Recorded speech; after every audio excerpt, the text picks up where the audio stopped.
Hello and welcome back to Mersey Beat Gardening. I'm not on the plot today. I'm here in the spare room upstairs, the back room, the back bedroom that's now a spare room. That's kind of like an office, an editing suite. This is where I edit the videos that we watch. Yeah, I'm talking about hydroponic gardening today. Well, I'm not really talking about hydroponic gardening. I'm talking about transferring tomatoes from being grown hydroponically over winter to potting them up, basically.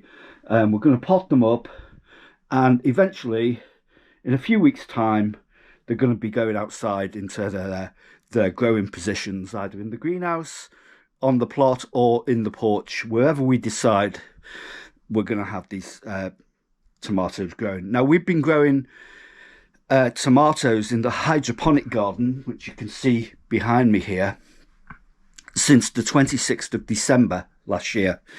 And our first crop, we've had a couple of crops of tomatoes off this. Our first crop was beefsteak tomatoes, which were Tigerella and Cœur du Bleu. Cœur du Bleu. Blue.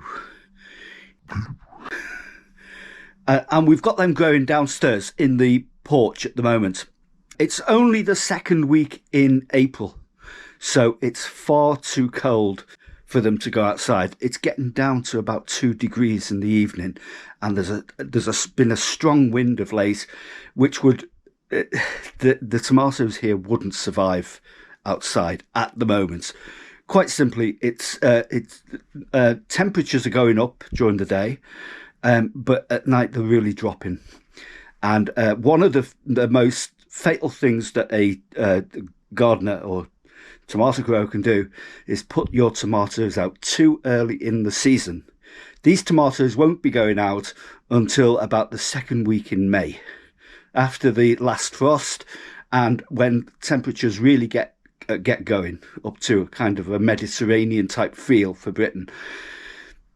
Generally, tomatoes are fast growing, so the crop should come earlier. And the earlier you can plant them and get them off to a good start, like the Euro garden on the 26th of December, which was it's about the right time to start, actually, tomatoes.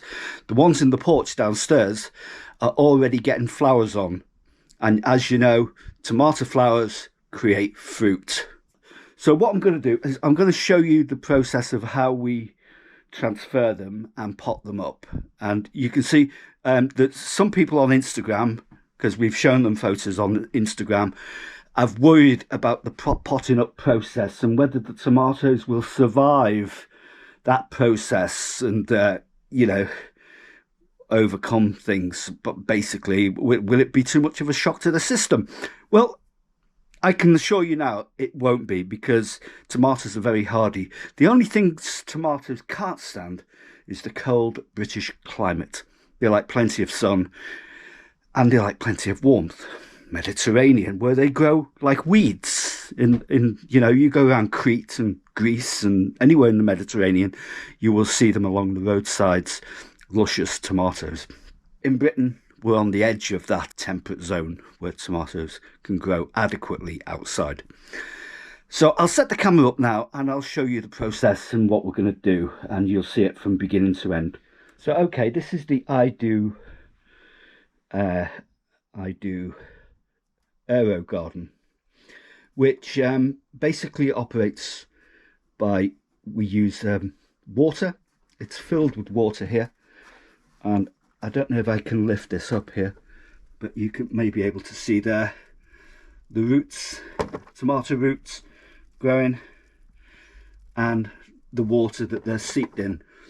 They're fed via liquid feed, specially formulated Aero Garden liquid feed, and we fill it from this point here.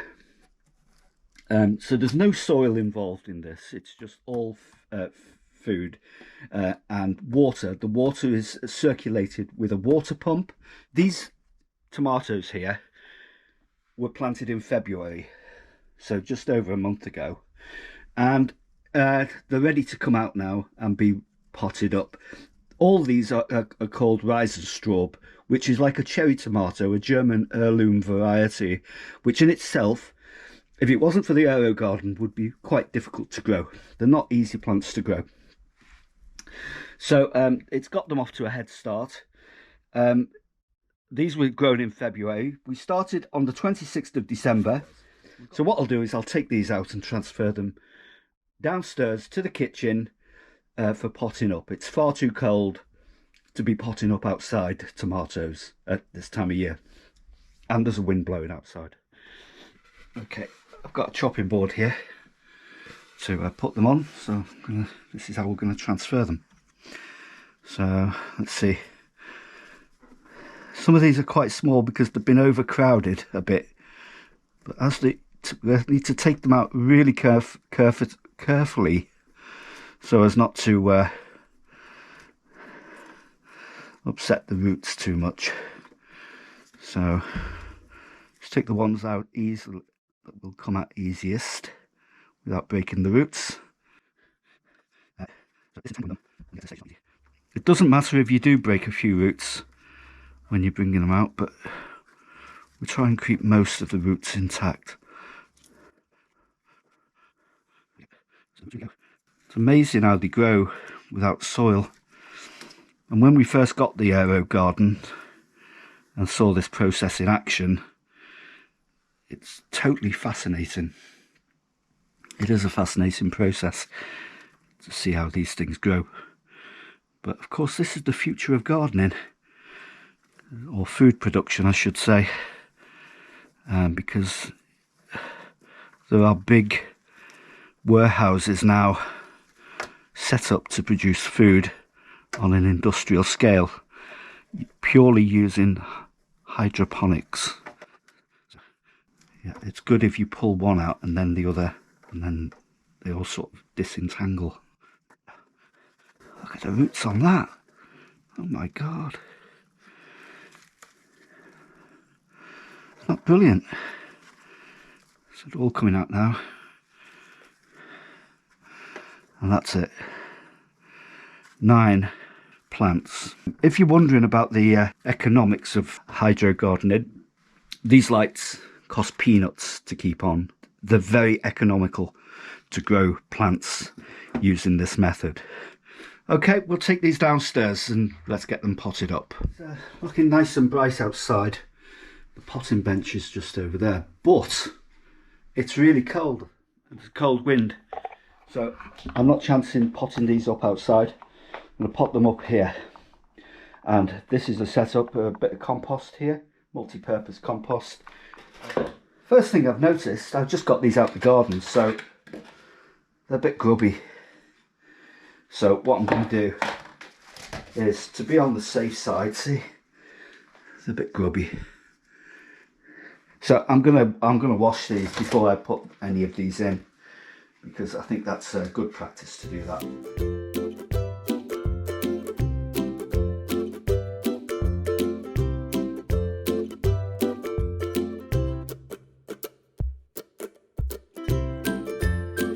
Right, the main thing is we're potting up these first because they just come out the aero garden, and so we're using the bigger pots to plant these up because most of them are quite large. Golden rule about potting up tomatoes or anything is not to use a massive pot. Think about the size of the plant and how it's going to fit in that pot. For instance, that one would fit really nicely in that size pot, and perhaps not that one. So think about the size of the plant and the size of the pot. Remember, you've got to store these. These got to be stored inside for about a month. So we don't want a massive pot that we can't put anywhere.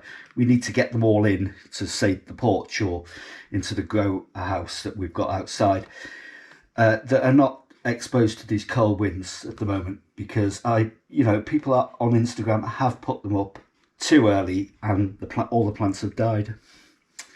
And I've actually seen that, and it's heartbreaking. So the first thing is we need to remove this plastic cradle. as delicately as possible. Now you will find that the roots are like a tapestry, and you have to in some way untangle them. Now you will break some of the roots during this process. You can't avoid it. But the main thing is you keep as much of the root system intact as you can, as you possibly can. Don't worry if you do break a few, but as long as we've got most of the roots intact.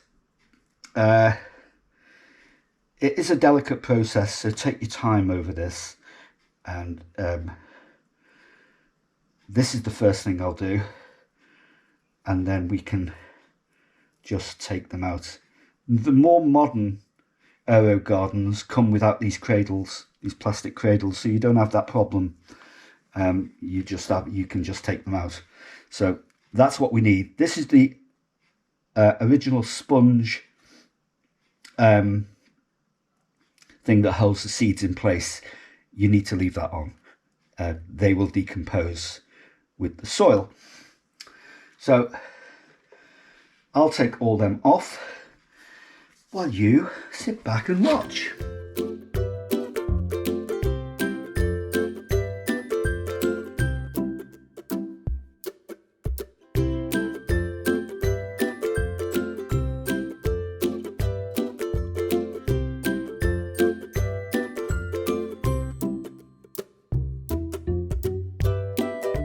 Okay, so there we have it.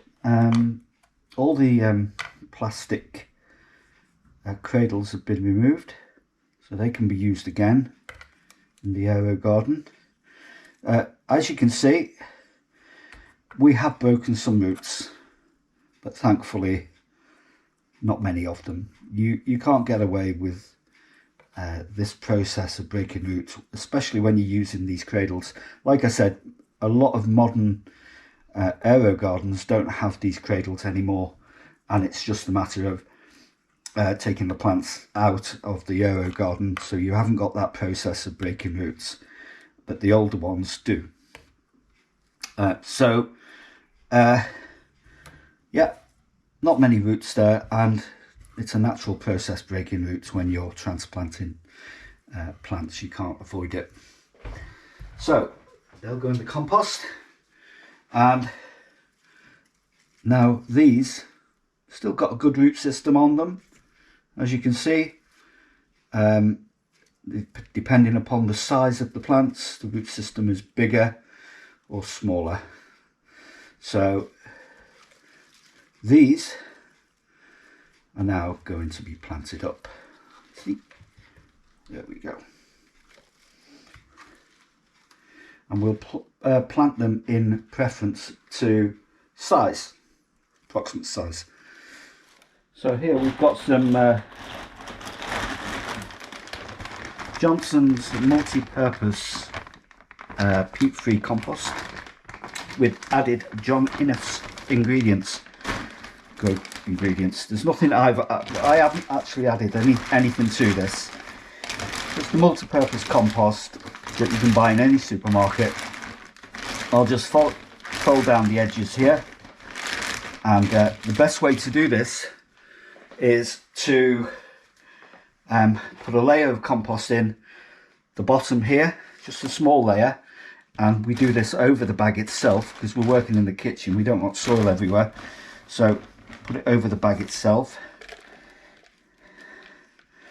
and just a little handful. That's all you need to start it off. Okay, and we're going to put one of the biggest plants in here, or the bigger plants I should say, in here, which is this one. So we're going to put that in the pot here. So the best way to do this is just put it down. It needs to go lower than the plant itself. All these leaves here we're going to break off. All these leaves here, because we're actually going to plant it lower in the compost than it's actually growing. And the reason we do that is to make for a stronger plant. So we just hold it in the centre and gradually fill it up around the stem.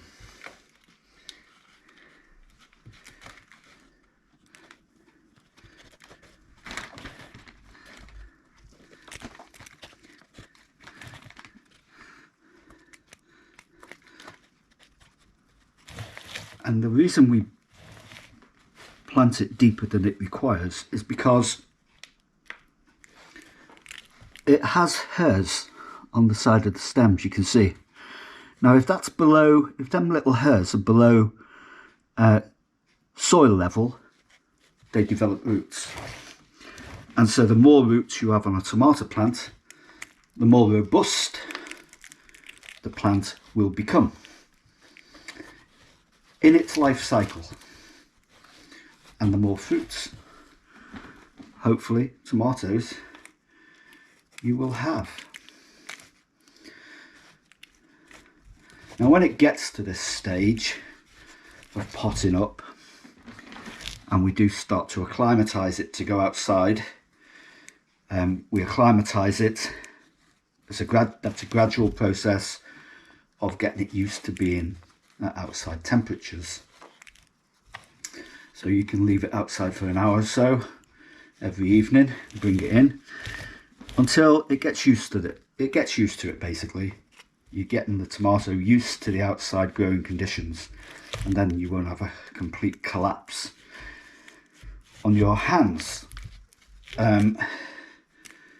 So when we're at this stage and we're growing on, we feed it every 2 weeks with a little watering can like this, and we put a little bit of seaweed in it, which will encourage flower growth in the tomatoes. More flowers means more fruit.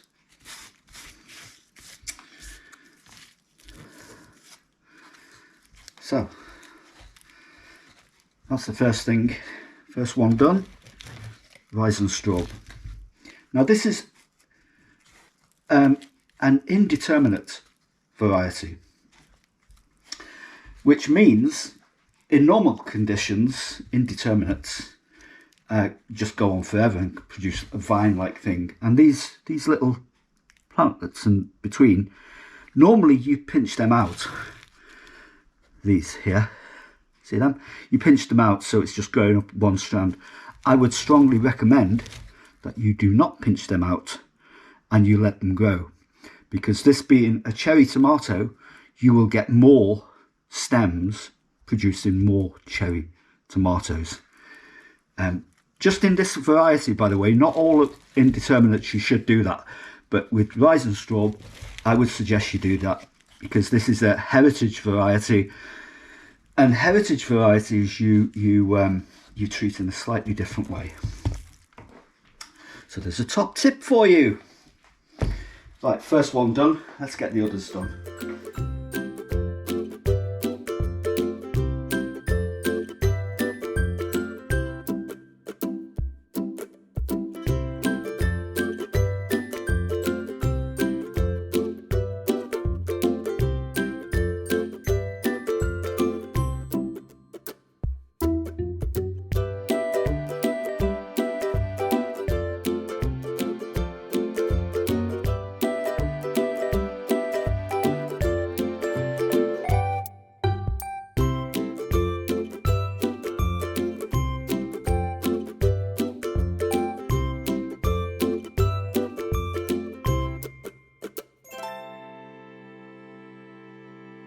Okay, that's then done. From hydroponic garden to pots. Not final pots yet, it's just a bigger pot, just for the size of the plant. Now these will grow on happily in this soil until in 4 weeks time, hopefully it'll be warm enough for them to go outside into their final growing position. They're well on the way to go in now, and they should do well. See, it's not hard I'll just show you all of them together now. That's that lot done there. I've still got this lot to do, but I might just do them on Instagram, so you'll see some photos Catherine will put up on Instagram for them. But that shows you the basic process. Like I said, don't remove these side shoots. Them side shoots there. Keep them in, although they are indeterminates. You would normally remove them, but I would suggest with Riesentraube, you don't do that.